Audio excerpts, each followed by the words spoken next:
You are somebody that gets injured and almost uses it as an excuse to lower their personal standards, resulting in them falling quickly down a very slippery slope of weight gain, other injuries, sadness, borderline depression, then I need you to pay very close attention to what we did in this video. This client, Tom, absolute legend of a loc, Brazilian Jiu-Jitsu brown belt, grappled for about 9 years, came to me with a brutal shoulder injury, but he didn't use the shoulder injury as an excuse. He used it as motivation. So you can see 8 out of 10 shoulder pain to the best shape of his life. And you can see the pictures. This picture here represents him when he had the injuries. Probably looks similar to yourself, maybe about 23-24% body fat, weighing 83 kilograms. And now he's lost 10 kilos and you can see the results. But we're here to talk about his shoulder work, not necessarily about everything else. So, the immediate problem. Young lad, lifted weights sporadically, didn't really have any structure to his weight training, his strength training. But the main issue is that he couldn't lift his arm up. And this is the video of it. This one's a slight issue getting this arm back down because it starts to lock halfway down. So back here, and then this is where it's locked. Now I can't actually get it down like without kicking, and the pain on that's probably a good 7. So you can understand that is brutal. Now, he actually jumped. He actually grabbed a copy of my shoulder rehab and strength resource to alleviate some of his symptoms, and he was actually quite surprised that just by following my protocol word for word, it actually gave him a bit of his quality of life back. However, he wasn't just happy with having a bit of his quality of life back. He wanted this shit sorted, and he wanted to instantly change his life. He wanted to start making the necessary changes, not just to get rid of his shoulder injury, but he wanted to strengthen the rest of his joints and also improve his quality of life across the board, both on and off the mats, like proper long-term stuff. So that was him on his first. Before we even started the program, I got him to send me that video. For those that are new to the channel, welcome. My name is Paul Green and I am a former British paratrooper, special forces support group operator. I've got a lot of experience coaching elite men, but I've also got a lot of experience coaching grapplers as well. I see them as very similar cohorts of people. I also grapple myself, care about grapplers more than anything. I left the army about 18 months ago so I could pursue training men of extreme sporting backgrounds and keep them doing them extreme sporting backgrounds for as long as possible, because I believe as we get older we start to lower our personal standards, and that means that we accelerate our decline, and I believe we need these things to remain in our lives for as long as possible, and I believe that I know how to help them remain for as long as possible.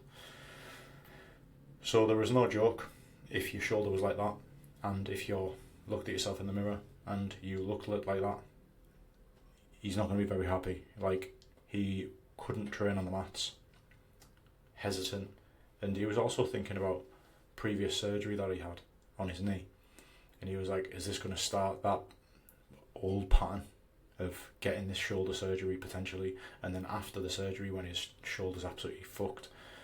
So he was in a real bad way. You can imagine, like, being in that situation, it being absolutely terrible for him. Loves his grappling. He's a 4-stripe brown belt and borderline black belt, and he's just been taken away from jiu-jitsu. Didn't have any answers, completely confused about the situation, kind of helpless, and just about to head down that path, that dark path of God knows what could have happened. You know, eating brutal foods and just gaining loads of weight. Because a previous version of himself, after a meniscus surgery a few years ago, he ended up going up to about 120 kilos. This lad is like 5'9", and he's a young lad. So we're all aware of just how bad these issues can get if they're not solved quickly, right? So he's felt the benefits of my shoulder rehab and strength resource, and he's reached out to me on Instagram and said, look, what's the crack with your program? And he's eventually jumped on my program. So the first thing we had to do was just get his mindset right, get his character right, because clearly the reason this shoulder happened, yes, we do jiu-jitsu, random things do happen, but at the end of the day, it was a case of him addressing this issue head on for a while, or addressing his issues with his knees for a while, which is a very easy thing for most of us blokes to do, right? So, and this is the changing point. The change was him actually building the confidence that addressing the issue head on is the best possible solution, because very easy for us to avoid it, and when we avoid it, we start to use it as an excuse, and we start to make a lot of bad habits in our lives. So what we had to do is use this as a catalyst to not only sort the shoulder out, but also to get his fucking life sorted out, to really develop him into an elite individual. And we did exactly that, right? So one thing I do on the program, and from a coaching perspective, is I always say, zoom in, then zoom out. Me as a coach, it's my responsibility to zoom in to the biggest negatively impacting quality of life struggle that you've got. And then once that's sorted, we then zoom out, and just, instead of prioritising the shoulder, we then move on and prioritise everything. And by doing so, we use the concepts that strengthen the shoulder to then strengthen everything else, right? So everything else grows as a result of the shoulder, because we're not just here to develop the shoulder. We're here to make ourselves into elite, strong and resilient men that can perform on the mat and off the mat and in any other of our endeavours that we choose to, right? So I needed to get him to realise that this shoulder is just an opportunity, right, to develop the mindset, and it's just a test of our character and our resilience that we will solve a lot quicker than he probably believed at the time. Didn't take very long, but we must do what most men don't do, and that's keep going after the shoulder's sorted, because most people get pain free and then think that they are strong and resilient. They're not. Their body's just not reacting in the same way. Okay, so said earlier on, he did download my rehab and resource, give him the confidence that there were solutions out there. So he did decide then to invest in himself and jump on my program. So the first thing I do with shoulder guys that come to me is I get them to do something called a shoulder functions test, which is where I get them to send me videos of them moving their shoulder through a bunch of different functions. So I see, as a result of that video coming into me, I see whether they can do what I've asked them, whether they can move their shoulder through a full range of motion. Another thing that I get them to do is I get them to point anywhere there is pain during any of these movements. And I also get them to tell me their pain symptoms, on a scale of 1 to 10 during these movements. For the most part, these shoulder functions won't actually cause any pain, but then a couple will bring on the pain quite a lot. Another thing that I see is the exact range of motion that the pain comes on. This paints the picture of everything I need to then build their program, very specific to their issue. Because for the most part, people avoid the functions and avoid the thing that the symptom causes. Whereas and this is how I get amazing results on my program, is we use the symptom to guide our training. So the shoulder functions test is pretty straightforward. Do some circles forwards, circles backwards, pretty basic. And then we go into shoulder flexion. And then I'm asking him, he's sending me videos on each one of these, giving me his symptoms, pain rating out of 10, and he's also pointing to where the pain is. And I've got videos of him doing it in a sec. Oh no, you've got the video on the previous video of him struggling to get his arm down on the lateral flexion side of life. But you get the idea. Side shoulder raise was what fucked him up. He couldn't get his arm down from that point onwards, and it was a 7 out of 10 pain. So I knew the priority function was the side shoulder raise, right? So hopefully you appreciate the concepts in which I'm trying to tell you here. It's not about the shoulder, it's not about the knee, it's not about the elbow, it's about the concepts in which I'm trying to teach you here. Because if you can't grasp the concepts of using a symptom as a guide for your future training instead of using your symptom as something to avoid, you're never going to have any success with this stuff. Once we instilled that character and mindset, everything was straightforward, right? Because he was like, okay, this makes perfect sense. Everything I've been told of the doctor to rest, everything I've been told of physios to rest and never do jiu-jitsu again, we now using the symptom, which is a response to the root cause issue. Now we're actually addressing the root cause issue by strengthening it. So what we started doing is his program got built upon the priority of the shoulder work. I said to him, look mate, we need to strengthen your shoulder, the functions of your shoulder, and we're going to do that as shoulder rehab sessions 3 to 5 times per week, right? Another thing that he couldn't do in the early stages for the first few weeks, he couldn't do any pushing movements, so he couldn't do any shoulder pressing, and he couldn't do any chest pressing. It brought on too many symptoms, right? However, pulling movements were pain-free, and he could still train his legs. So he could still do a lot of good quality strength training in the gym. So I had him on a 4-day split for the first few weeks, and it was 2 pull-in sessions, it was a low body session, and it was his shoulder rehab and core work. But so it was like core, lower body, and it was pulling, and he had the freedom to slot these sessions in however he seen fit. However, just making sure that he left the pulling sessions as far from each other as possible, just to give himself a bit of time to rest. However, pretty much every time he was in the gym, he was doing his shoulder rehab as a priority. So he wasn't going in and doing his favourite exercises. He was going in and doing the exercises that he needed to do, the priority exercises, which was his shoulder stuff. So he'd always start his sessions with a good three shoulder exercises, and that could have been a side shoulder raise, it could have been internal rotation or external rotation.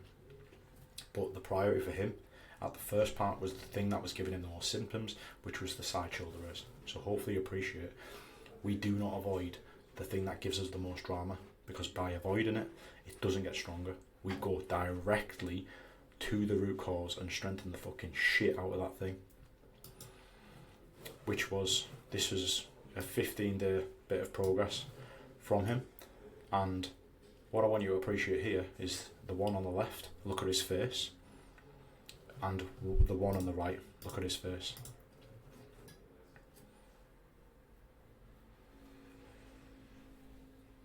Look at his face, visible discomfort on the left.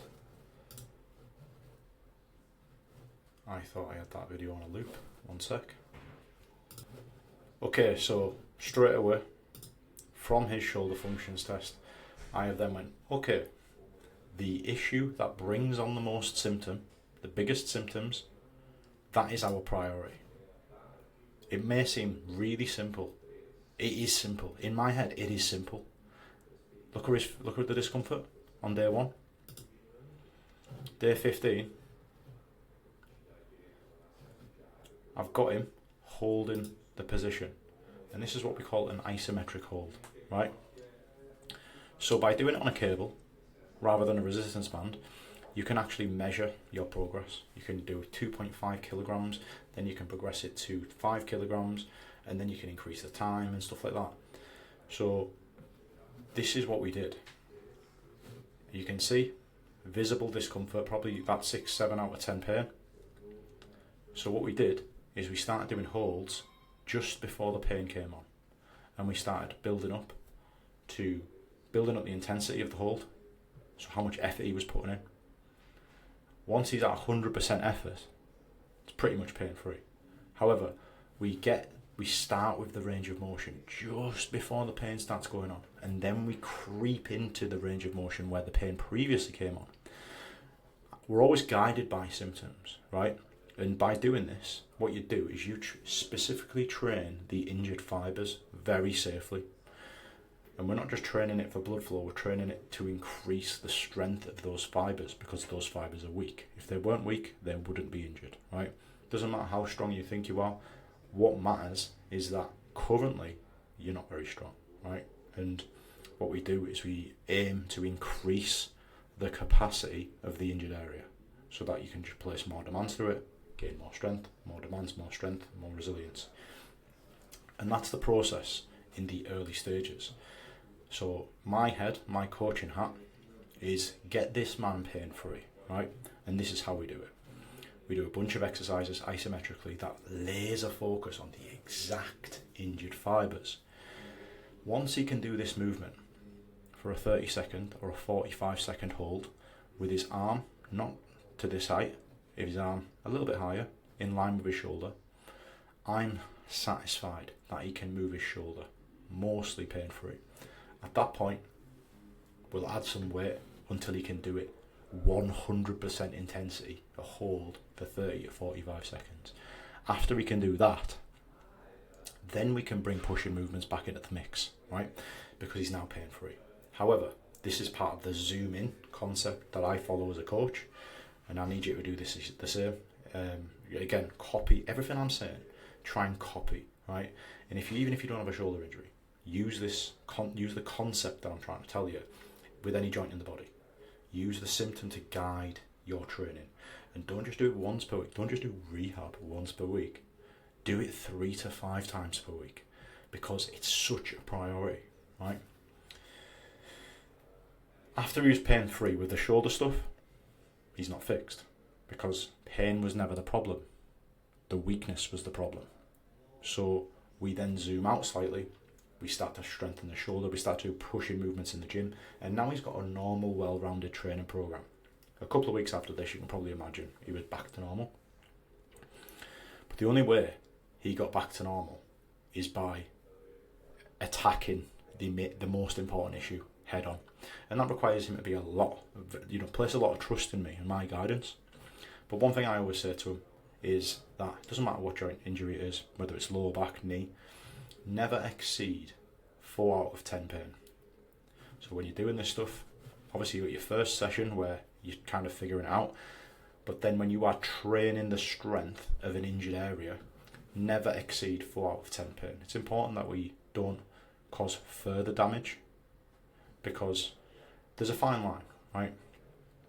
When you go to the gym, when you're training, when you're lifting weights, when you're doing squats, bench press, you're strategically trying to create damage to the muscle fibres in order for them to repair, grow and get stronger. That is exactly the same concept for an injured tissue. It's exactly the same. However, with the injured tissue, you now need a rule in place so that you don't push it too much. Symptom guided, yeah? 4 out of 10 pain. Don't exceed the 4 out of 10 pain. So you can see he's doing the isometrics on the cables.